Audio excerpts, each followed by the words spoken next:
அந்த பெரியவர்கள் எல்லாம் பார்க்கிறார்கள். பார்த்து இவர்களை இப்படியே நாம் விட்டு வைக்க கூடாது, கண்ணனையும் இந்த பெண்களையும் பிரித்து விட வேண்டும் என்று பார்த்து எல்லா பெண்களையும் கண்ணனிடத்திலிருந்து பிரித்தார்கள்.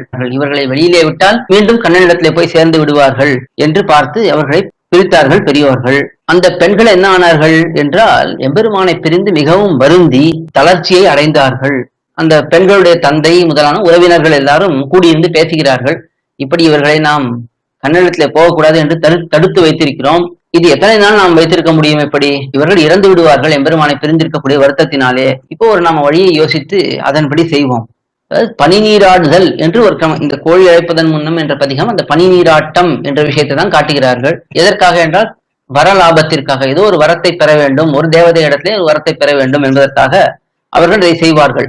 அதில் என்ன செய்வார்கள் என்றால், அதிகாலையிலே எழுந்து நதிக்கரைக்கு சென்று அங்கே அழகாக தீர்த்தமாடி ஒரு நோன்பை இருப்பார்கள். இப்ப மார்கழி நோன்பு என்று பார்க்கிறோம் இல்லையா, அதே போல அதை இவர்கள் செய்யும்படிக்கு நாம் செய்யலாம். அவர்களுடைய ஆசை என்ன? கண்ணனுடைய கூட வேண்டும், அதுவும் இவர்களுக்கு கிடைக்கும்.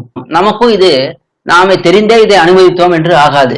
நாம் ஏதோ அவர்களை பன்னீராட்டம் செய்யுங்கள் என்று சொன்னது போல ஆகும். அவர்கள் அதற்காக பன்னீராட்டம் ஆட போவார்கள்.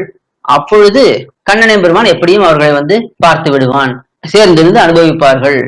ஆனா மீண்டும் நம்முடைய கிரகத்துக்கு வந்துவிட வேண்டும். இப்படி இவர்கள் ஒரு யோசனையை செய்து வைத்தார்கள். அதாவது இவர்கள் அந்த பெண்கள் என்ன நினைக்கிறார்களாம், இவனோட கூடி அதற்கு பிறகு பிரிந்து அதனாலே நாம் வருத்தப்படுகிறோமே, அந்த வருத்தத்தை தாங்கவே முடியவில்லை.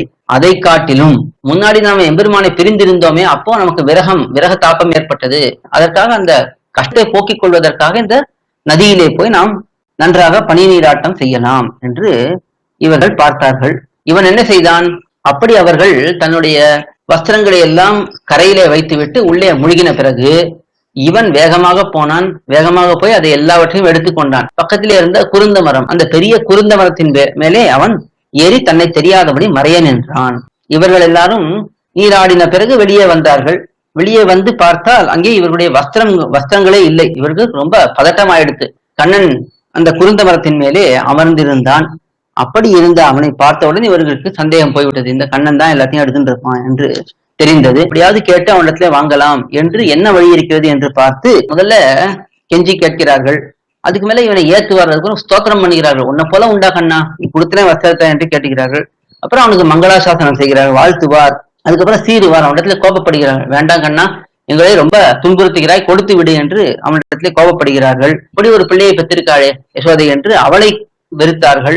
விதவிதமாக அவனிடத்திலே சென்று முயற்சித்து அந்த வஸ்திரங்களை வாங்கலாம் என்று முயற்சி செய்ய அந்த ஆடைகளை அவனும் கொடுத்தான். அதற்கு பிறகு அவர்கள் கூடினார்கள்.